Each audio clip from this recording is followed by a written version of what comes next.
Then you basically need to make the diaphragm, which is the balloon with the pop lid on it, and on the inside of the balloon there's a little square that's from a bike inner tube, and it's just a small square. You'll see on the website, it's a small square. It goes in the middle of the balloon. On the other side you super glue it, and then once you glued the pop lid on to the top of that, you stick a needle, basically a needle through there, and that creates the hole for this fishing line, which will connect to the steel wool, which is wired on the inside. And once again, I mean, this is just a basic run through. You'll see all the specific steps on the website if you choose to build one. Once you have the diaphragm made, it fits over. It's just a regular balloon. You cut the mouth of it off, like it'll be on the website. You cut the mouth of it off, and then you stretch it over the balloon to glue the stuff on. The inside of here is the steel wool, and it's got a wire that runs through the steel wool, and it's got a hook on it, and it's got a spool at the bottom, so that the fishing line is attached to that wire, and it causes the whole thing to move up and down as this moves up and down. The hardest part of this project was making the crank system, and I used tire spokes, which the website that I used said you could. I didn't have any copper wire on me that was the right thickness, and if you do it yourself, use the copper wire. It's a lot easier to work with, they say, and the spokes was very hard to work with. That's one of the reasons why my Cocan engine doesn't work as well as I would like for it to. The crank system is made, you drill holes through this pop lid so that the crank can go through there, and then a hole in the middle of it so that your fishing line can go through it. And then that is connected by these little things, these electrical connectors is what they're called. You can order them off of Google. If you just type in, I think, like electrical connector terminal, it's off of the website. If you type that into Google, it'll pop up there like $1.50 plus like $15 of shipping and handling, because it's from a long ways away. That'll come with, it'll come with like 15 or 16. No, more than that. It'll come with quite a few of those little ones, but you only need 4 of them. I had to use probably 10 or 12 because I kept breaking them when I drilled.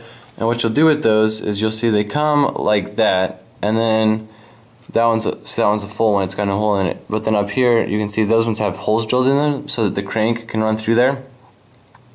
So you'll need to connect all of the cranks. You can put them right in the end and screw those on. So that's how that is connected, and then once again you'll find step-by-step process of how to bend the crank, and you want to be really precise when you bend that crank, because that's another room for error that I have. It's not quite straight, and so it causes friction when it's trying to turn, and that stops it from turning as well. So they're just 2 separate cranks, and they're connected by the wires. You'll see I use tire spokes for all of it. It was hard to work with, but it did work pretty well. And then I also use this, what it's running through, the sprocket, whatever it's called. It is a spoke nipple from a tire, and what you have to do is you have to take the inner tube off of a tire, and then you'll see just a bunch of, they almost look like screws, but they've got, they're hollow on the inside, so the spoke can go into them. Unscrew those, and then you'll have to use your drill to drill those too, and that is what it runs through. You buy a dowel, and like I said on the website, the dowel was a little bit too big for the CDs, which is what the weighing mechanism is. So you'll have to sand the dowel. You'll have to I hand sanded it, which took a long time, and I just twisted the dowel back and forth. And then you can see I've got 3 CDs hot glued together, and then they're hot glued onto the dowel. And so you've got all of that, and then basically the last thing I made was the heating tin, which is just I don't know, a bean tin, and I poked holes in the top so that when I set it here, the heat would go straight to the bottom of my can and would heat it up pretty well. I cut a viewing window so that I can slide candles into there, and basically then to get the engine running, you need to get your candles. I use 2 or 3 usually when I do them. They look just like just like this. I got mine at Dollar General. Light them, slide them in there. Once the can heats up, the balloon will start to, it'll fill up with air, and once you just got to give it a kick. So you basically just have to start it spinning. You just spin it like this, and once it's heated up in there, it'll go up and down, and mine will work for a little while, and then it'll start to, the friction will catch it and it'll start to catch. I oiled everything so that it would go better, and you really have to oil that fishing line, otherwise it'll get caught in the balloon and not work as well. So that's what I'll talk about now. Some things that didn't go as well as I would like for them to have. Be careful with the balloon. Maybe buy a thicker style of balloon. Don't go for the cheap ones, because you can see even on this one now, which is my 3rd or 4th balloon, it's starting to get a hole, and that stops it from being airtight. And if it's not airtight, then it won't go up and down when it heats up. And that's one of the problems I had. I had to replace 2 or 3 balloons just towards the end of the project, which is it's not easy because you have to take the whole thing apart.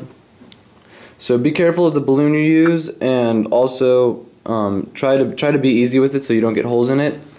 Another thing I found was difficult was obviously getting the cranks the right shape. Once you have that, if you can get them the right shape, it'll turn a lot easier. Also, you can see the little terminal connectors that are used as the gears, as the sprockets. They are very fragile, and when you're drilling them, you've got to be really careful, because you break them pretty easily. You can smash them with your pliers, and also when you're screwing them in, I don't know if you can see, but this one here on the back, and you can't really tell, it's got a crack running down the back of it because I tried to screw it in a little bit too tight so that it wouldn't come undone. So those are just some things to watch out for. Obviously, you want to. Most sites recommend safety around, like the rubber around the sides here, and I would recommend that too. I have not cut myself on it, but it would be very easy for somebody else to cut themselves on it. I didn't have as much time as I would have liked, or I would have put some safety on it myself. And that's basically my cocaine engine. I will try to attach a little bit of video of it running, and if you have any questions, you can comment. Also, I would really, obviously I didn't really go step by step on how to make it, but I listed some of the more major points of it. Make sure you check out the website that I have posted at the bottom of the video, and that is probably where I would get most of my information from. Thanks for watching, if you do indeed watch.